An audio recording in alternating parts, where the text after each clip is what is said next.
शाह ने एक संपादकीय लिखा है इंडियन एक्सप्रेस में, जहां उन्होंने ये कहा है कि एक हेट का वायरस है जो देश के काफी अंदर तक चला गया है और देश को डिवाइड कर रहा है। कैसे देखते हैं? देखिए, मुझे क्या लगता है कि अनफॉर्चुनेटली फैमिली फोटो फ्रेम में फिक्स पार्टी और परिवार की प्रॉब्लम क्या है कि वो आज भी ग्राउंड रियलिटी को समझने को तैयार नहीं है और आज भी उस नफरत, उस घृणा और उस निगेटिविटी से उनका दिलो दिमाग भरा हुआ है, जो निगेटिविटी की उनकी पार्टी को, देश को तो नुकसान नहीं पहुंचाता, पार्टी को नुकसान पहुंचाता है।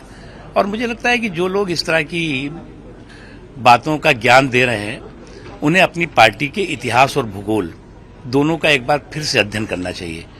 उन्हें याद करना चाहिए भिवंडी का नरसंहार, उन्हें याद करना चाहिए भागलपुर का नरसंहार, उन्हें याद करना चाहिए मलियाना और मेरठ का नरसंहार, उन्हें याद करना चाहिए सन 1984 के सिखों का नरसंहार।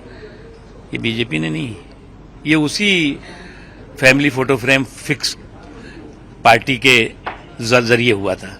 आप नफरत की बात कर रहे हैं।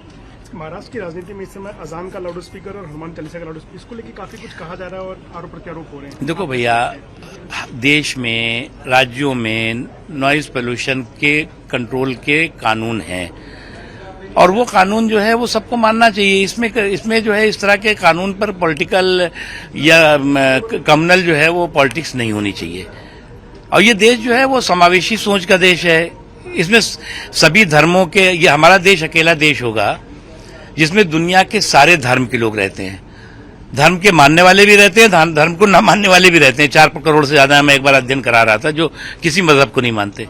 तो यहाँ पे सभी, लेकिन जो भी है वो हम कॉन्स्टिट्यूशनल राइट की बात तो करते हैं, लेकिन कॉन्स्टिट्यूशनल ड्यूटी को भूल जाते हैं। सर, इसी विवाद में कल पीएफआई के लोगों की भी एंट्री हुई और मुमरा से एक ये धमकी है कि अगर हाथ लगाएगा तो हम सबसे पहले आगे खड़े होंगे।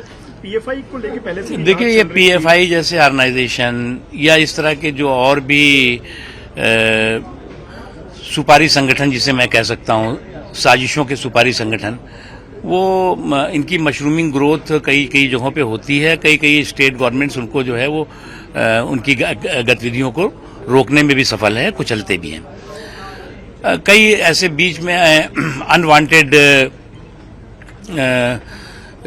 कंट्रोवर्सीज आ जाएंगी, कभी बीच में मीट आ जाएगा, तो कभी हिजाब आ जाएगा, तो कभी कुछ आ जाएगा। ये सब वेल प्लान सुपारी साजिश है, कहीं की सुपारी और कहीं का सरोता।